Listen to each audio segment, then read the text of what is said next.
Previously on In the Dark.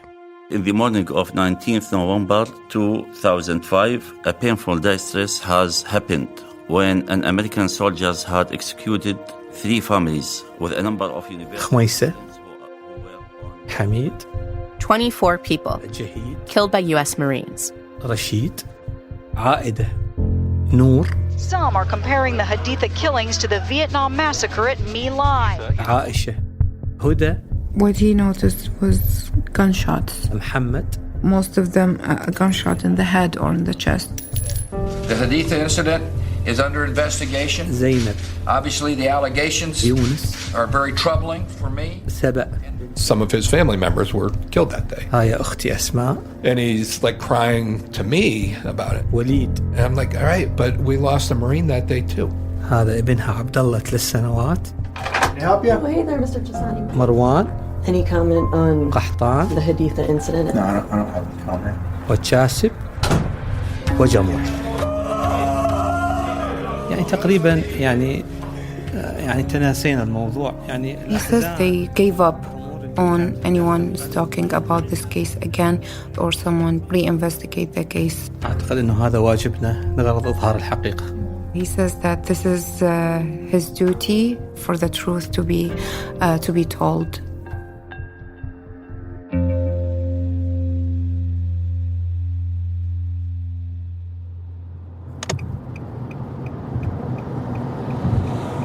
One and a half miles, and then there's going to be a sign towards Richmond. Got it. One day, I drove with our producer Samara through the winding hills of Northern Virginia. All right, Samara, we're going to Quantico. I am feeling extremely good to be starting this stage of things. We were headed to the Marine Corps base at Quantico. Probably there's like 100 people on this base right now that we're going to return and talk to over the next 2 or 3 years, or however long this takes. 2 or 3 years. 2 or 3 years, yes, 2 or 3 years. Stop it, Madeline. Just past us. I think we'll be done in a year. Samara. No way. It would actually end up taking us nearly 4 years. Okay, so it looks like the base is straight ahead. So Yes. Oh. We were going to Quantico to see what records might be in the Marines' own archives on the killings in Haditha, to see what the Marine Corps itself knew about what happened that day. Exit 150A, Quantico.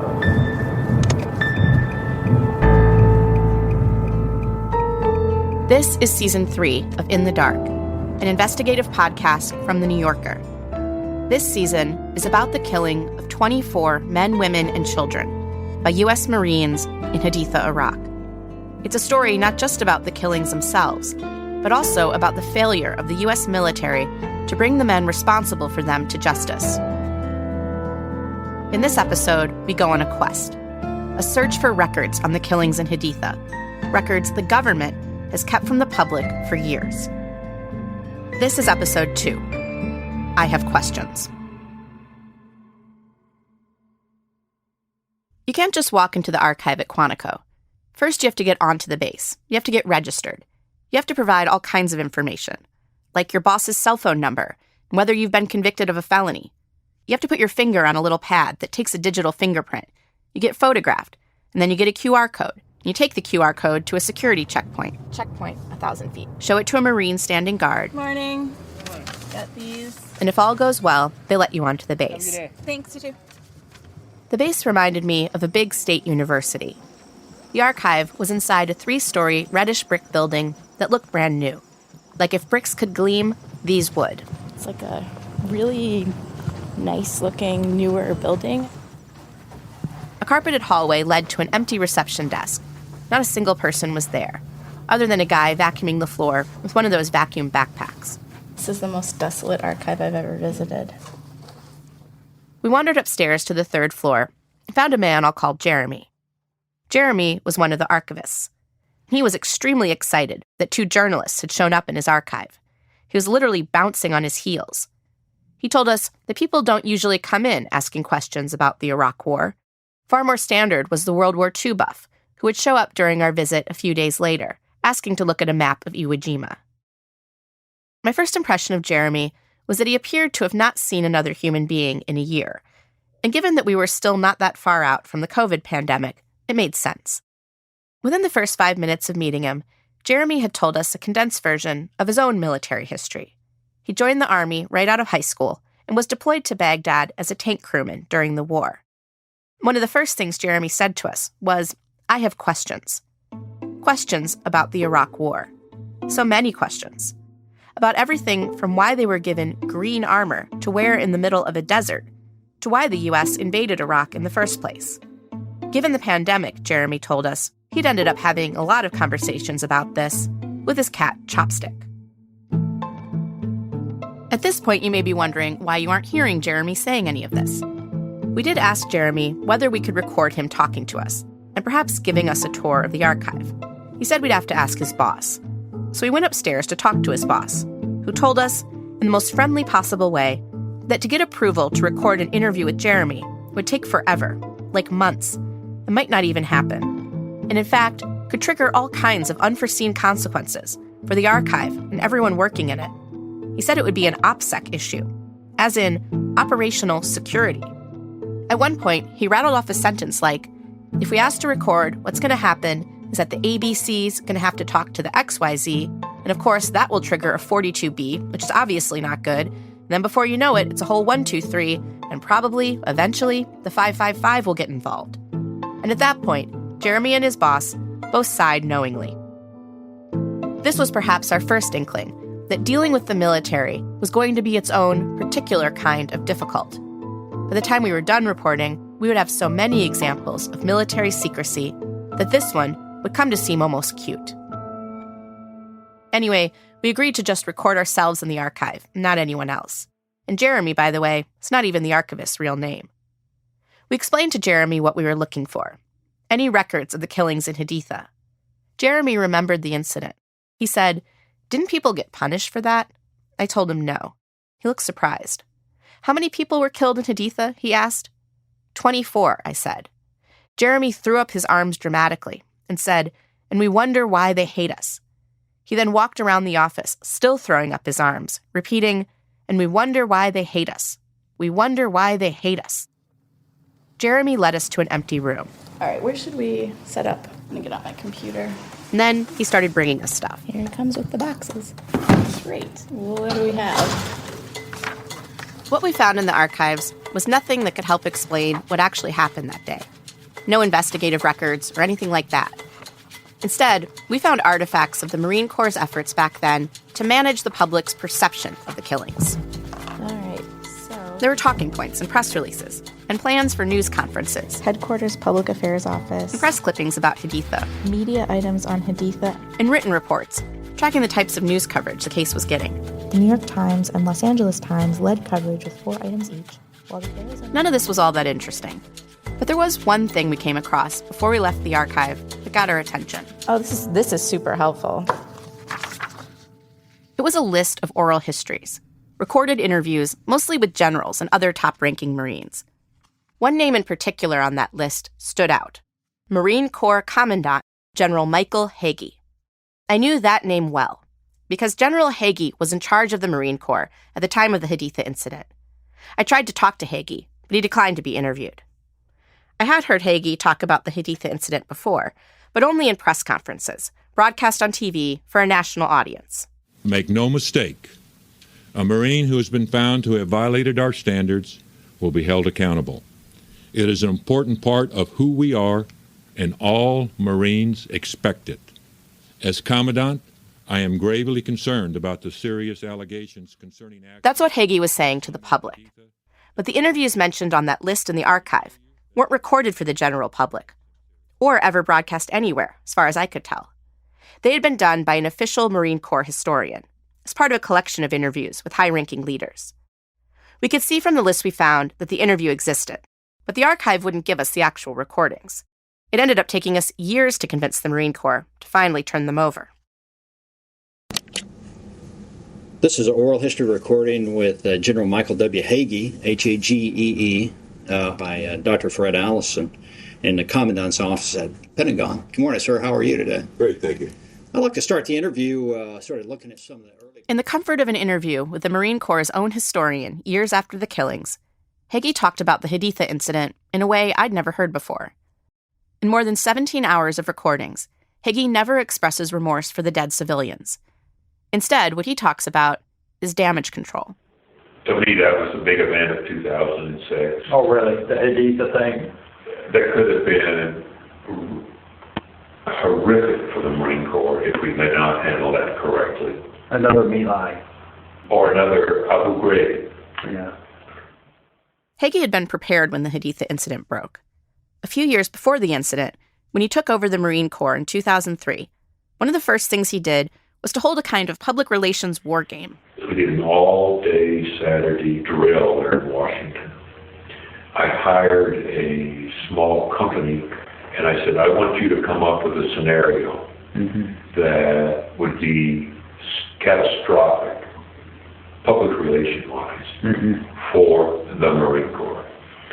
And we spent the entire day working through that. Okay, how do we respond to such a thing? This fake scenario, whatever it was, Hagee couldn't remember the actual details, seemed pretty involved.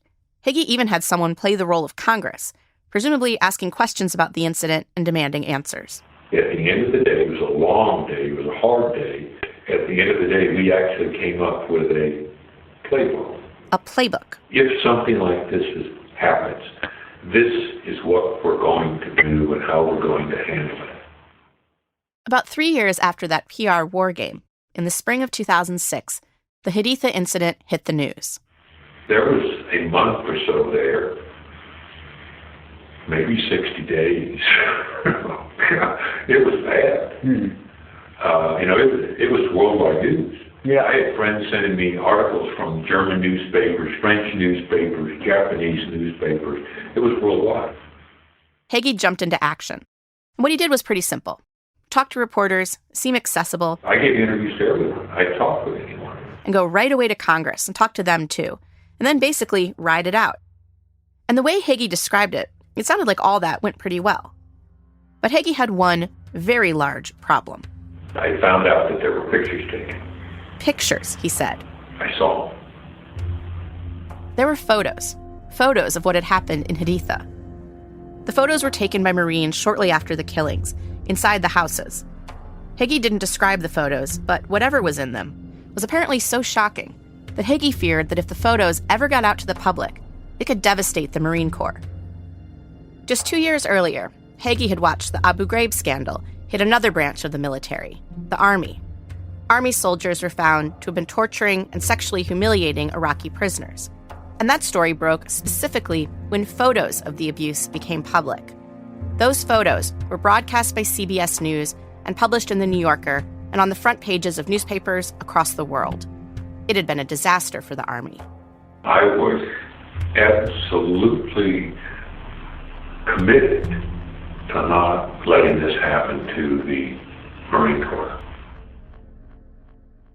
Hagee was determined that the photos of what had happened in Haditha would never make it to the press. The press never got, unlike Abu Ghraib, they never got the pictures. They got the pictures. That was what's so bad about Abu Ghraib. The pictures. That was what was so bad about Abu Ghraib, the interviewer said. And I learned from that. So they did not get the pictures. Those pictures today have still not been seen. I'm quite proud of that. Where are they? I'm not telling you. Okay.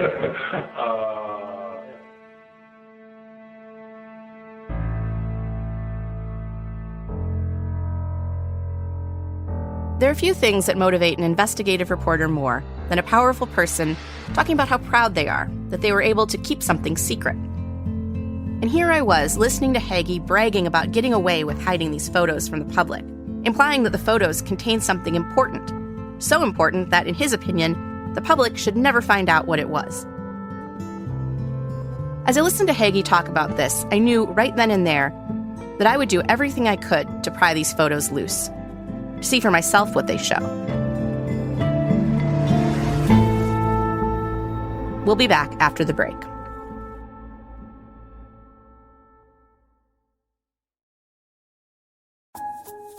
Comprehensive. Witty. Speculative. Critical. Insightful. Profound. Wide-ranging. Hopefully doesn't take itself too seriously. I'm David Remnick, and each week on the New Yorker Radio Hour, my colleagues and I try to make sense of what's happening in this chaotic world. I hope you'll join us for the New Yorker Radio Hour, wherever you listen to podcasts. Thoughtful. Exquisite. Just, real.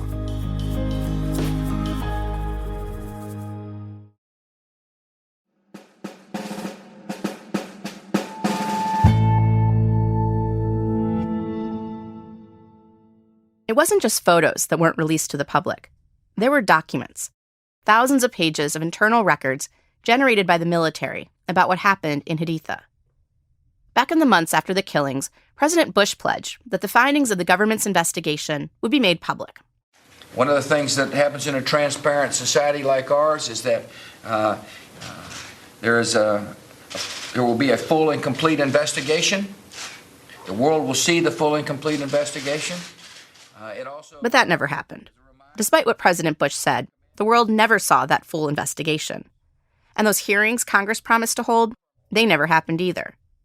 The records that could help explain what had happened that day and why no one had been punished were kept in government offices, hidden from public view. 4 years ago, in 2020, our reporter Parker Yesko started filing public records requests with the U.S. military under the Freedom of Information Act, FOIA. We've got some going to the regular Air Force, Army CID, CENTCOM, Department of Army, Department of Navy, Department of Defense, Office of the Inspector General. She was seeking all those records on Haditha and all the photos that the Marine Corps Commandant, General Hagee, had bragged about keeping secret. And submit. But months passed, and we got nowhere. Where are we at with things right now? This is me talking to Parker a year into this saga. So we are literally have made no progress. We've gotten nothing at all. And that's because they are jammed up in an epic bureaucracy. And we're sort of at this point right now where if we don't get that stuff, we have very little by way of records at all. Some of these places hadn't even responded. One said the documents were in a record center that was closed indefinitely because of the pandemic. Another had sent us a letter. CENTCOM sent us a letter saying, you're in a queue, we're processing it. And that we could check our progress in the queue by going online. Then I went online and I checked the queue and I saw that our little tracking number was number 1812 in CENTCOM's FOIA queue. They were processing requests placed back in 2015. The prognosis is very bleak. It's whatever you're interested in regarding the U.S. military, it better be a long-term interest. It can't be something that you're curious about that you need an answer on tomorrow. You've got to commit to getting this stuff in 12 years or something. Yes. The way these agencies were acting wasn't just annoying. It was against the law. FOIA requires agencies to respond to requests within 20 business days. Instead, for the most part, they were just ignoring us. We got to shake them loose somehow. Fourth floor. We realized that if we wanted to have any chance of getting these records, we needed some way to force the government to follow the law. We needed a lawyer. And the lawyer we needed was a man named Matt Topic. Welcome. Madeline Parker, nice to meet you. Nice to meet you in person. We were just scoping out the conference. Yeah, here. Within the extremely dorky world of reporters seeking public records under FOIA, Matt Topic is kind of a legend. He's basically the person journalists turn to when they need help getting public records. Matt Topic works at a civil rights firm called Lovey & Lovey. He's the guy who sued over redactions to the Mueller report, and the guy who sued Chicago police to get the video of the murder of Black teenager Laquan McDonald. What's the story with the angry sun on the wall? Yeah, one of our... On the wall behind his desk, he has a big painting of a yellow sun up in the sky. The sun has a cartoon face with a snarling mouth. Its eyebrows are arched menacingly. Sunshine is sort of symbolic of the work I do. I also wanted something that, was a little forceful. So the sun is you better turn over the records or I'm coming after you. Matt Topic has built his career suing the government. FBI, the IRS, the CDC, the NIH, DOJ. If it has 3 letters in its acronym, we have probably sued it at some point. He was all too familiar with the situation we'd found ourselves in. FOIA has become completely broken.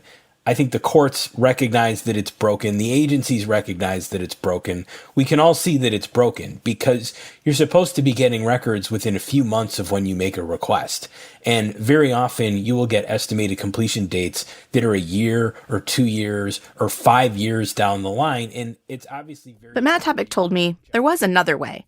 And in fact, it appeared to be the only way to make sure our requests got looked at. And that was... You have to go to court. And that's how we decided to sue the United States military.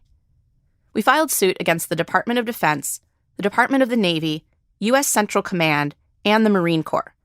We were seeking all the investigative and prosecution records on the Haditha incident, including all those photos. Matt Topic introduced us to a whole team of lawyers and paralegals who would be helping us. Good morning. Nice to meet you all. I'm Rachel In. I'm Josh Lovey. I'm Blake Bunting.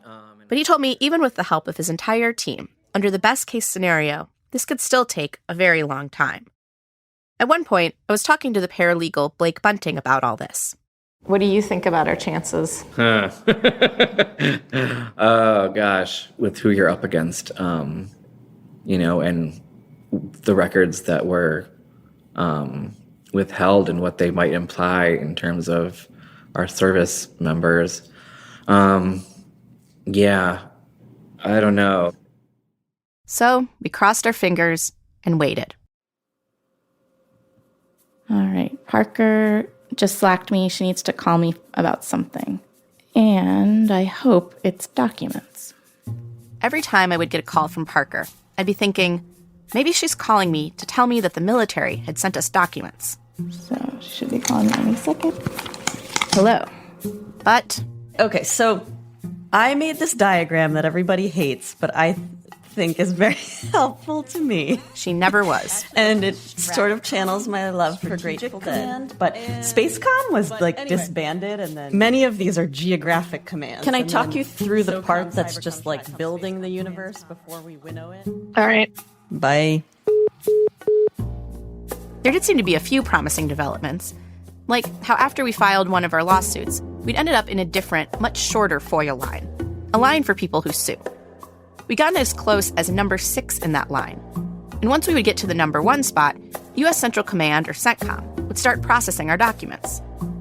But then one day, Parker called to tell me, we have actually moved backwards in the queue. Oh no. Backwards in line. I didn't even know that was possible. It was because of another news story involving the military. The U.S. military's withdrawal from Afghanistan, and all the chaos that resulted. Crowds of people storming the airport, literally trying to jump onto military planes. What appeared to have happened was after the withdrawal from Afghanistan, a bunch of news organizations had sued for documents about the withdrawal. Their requests were more urgent, because they involved something that was happening right now. So they were able to jump us in line.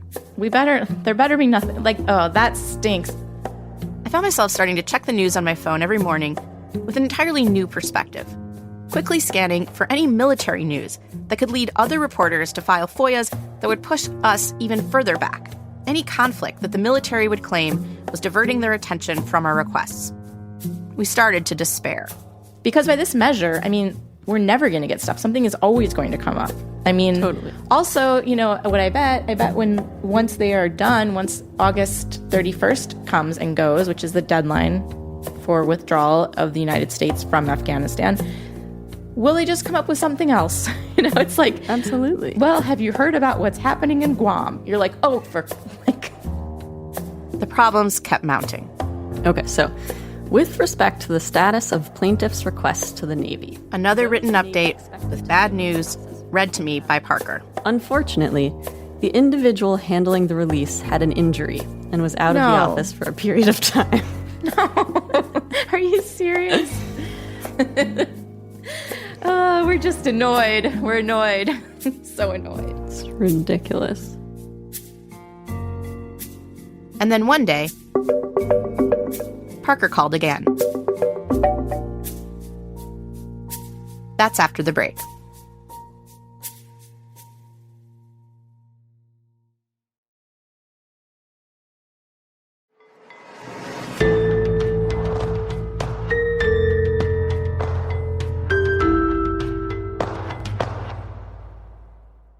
Hello. Hello. Hey, Hi. Hey. One morning, almost 2 years after she'd filed her first FOIA request on Haditha, our reporter Parker summoned the entire team to a call. Okay, guys, I have never had bigger news for you. I am freaking out. This morning at 9:19 a.m. Central Time, CENTCOM released the investigative file for Haditha. What? We are in possession of it. Whoa. Right now. Oh my gosh.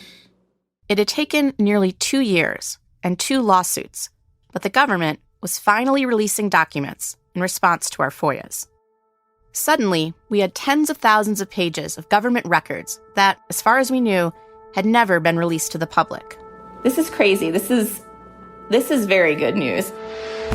The documents the government sent us spanned years. They included files from the military's investigations into the incident, along with many, many documents from the government's failed attempts to prosecute the Marines involved. There were court transcripts, testimony, emails, forensic reports, videos. One thing that wasn't in there were those photos that the Commandant, General Hagee, was so proud had never been released. As I read through the documents, I learned that photos of the incident had actually been sealed by a military judge at the government's request, years after the killings, back in 2012. As for the reason, the government had argued that releasing the photos to the public could be a threat to national security, because it could be used as propaganda by enemies of the United States. And the government also claimed that they wanted the photos sealed out of respect for the survivors of those killed. They said that the release of the photos would re-victimize the families of the deceased. Reading this, I was curious what an actual survivor of those killed would think. So I called up Khalid Salman Rasif. Hi. Hello. The man who'd lost 15 members of his family that day, to explain to him what the government had claimed about the reasons for keeping these photos secret, to see what he made of it. I just want to make sure that you know the reasons why the photos were sealed. Khalid jumped in with his own guess. يعني سمعة الجيش الأمريكي. To protect the reputation of the U.S. military? So the reasons they gave were that it would re-victimize the families of the deceased. Khalid found this argument literally laughable. هو أنتوا شفتوا الصور. He told me, the Americans have seen the pictures. I saw the reality. Hearing Khalid's reaction, it gave me an idea. Maybe there was another way to try to get these photos. I'm going to tell you about that later, much later. In the meantime, there was a lot to get through and all the records we did have. So I started reading.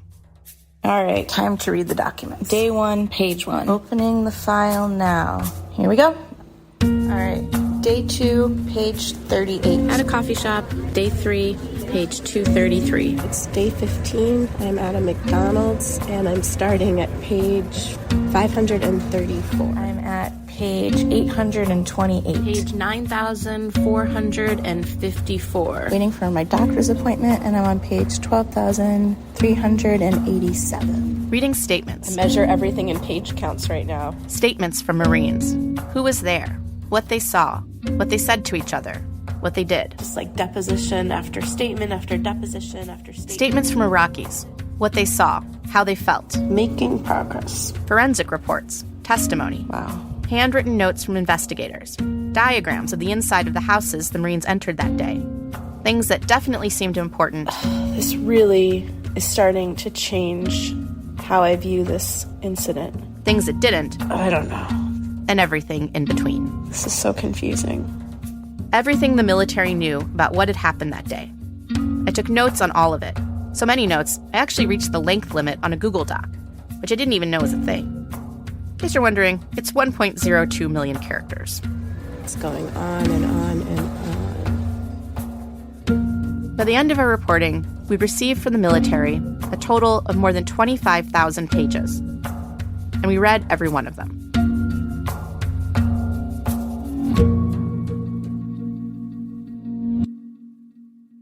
What I read in those records would help guide our reporting for years.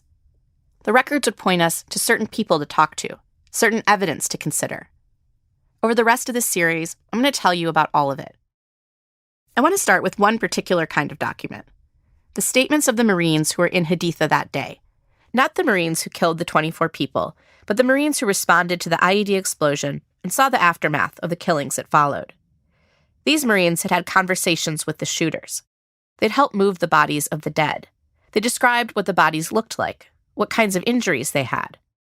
Their statements had details I'd never seen anywhere else. But there was a problem, and it was a big one. The statements were littered with annoying little black rectangles, words, sentences, sometimes whole paragraphs that the government had redacted.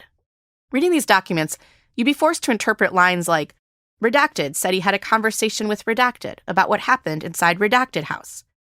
To make sense of these statements, I needed to talk to the Marines who gave them. But of course, thank you military, their names were redacted too. It felt like we were stuck. But then, in a way that I could best describe as maddeningly roundabout, we found a way to get unstuck.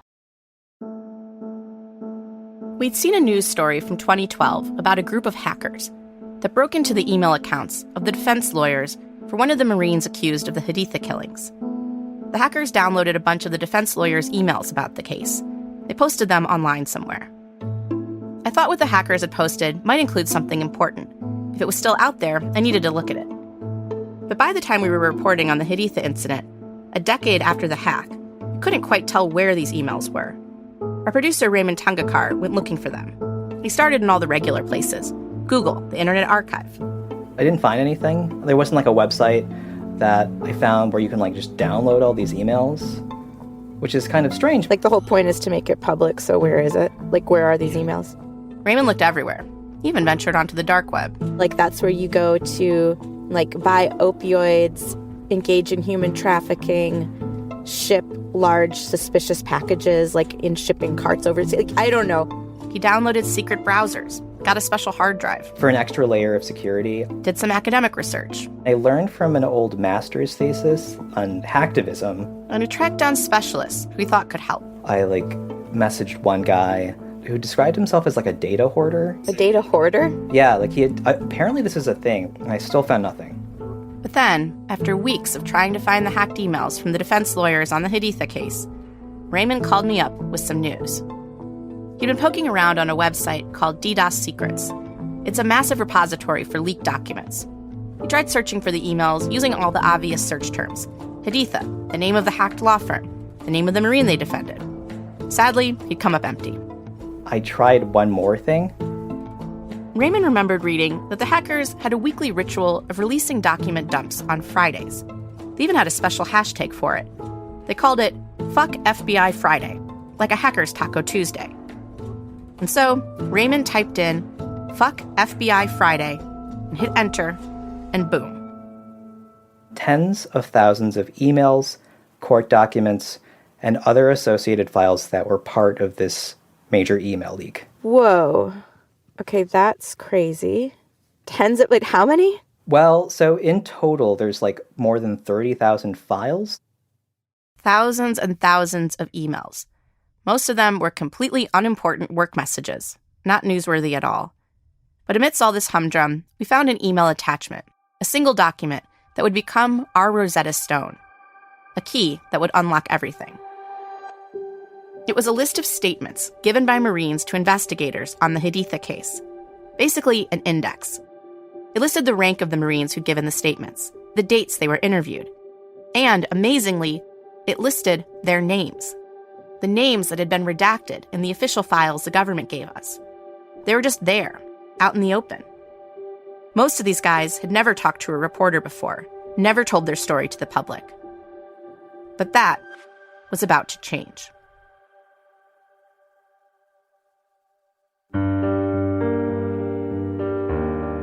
Next time on In the Dark, we're going to tell you about November 19th, 2005, from the perspective of the Marines who were there, from their own statements given to investigators years ago. And... Hey there. My name's Parker. I'm working on a project about the Iraq War. From the Marines themselves. That's next time on In the Dark.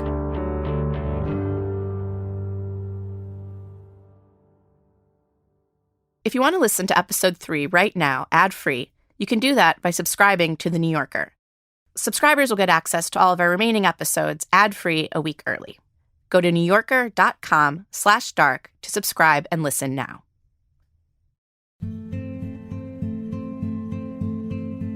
In the Dark is reported and produced by me, Madeline Barron, managing producer Samara Freemark, producers Natalie Jablonski and Raymond Tungakar, and reporter Parker Yesko.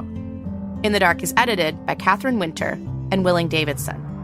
This episode was fact-checked by Lucy Croning and Linnea Feldman-Emison. A special thanks to our FOIA team at Lovie & Lovie. Original music by Allison Leighton Brown. Sound design and mix by John Delore. Additional music by Chris Julin and Gary Meister. Our theme is by Gary Meister. Our art is by Emiliano Ponzi. Art direction by Nicholas Conrad and Aviva Michaelov. Legal review by Fabio Bertoni. In the Dark was created by American Public Media and is produced by The New Yorker. Our managing editor is Julia Rothschild. The head of global audio for Condé Nast is Chris Bannon. The editor of The New Yorker is David Remnick. If you have comments or story tips, you can send them to us at inthedark@newyorker.com. And make sure to follow In the Dark wherever you get your podcasts.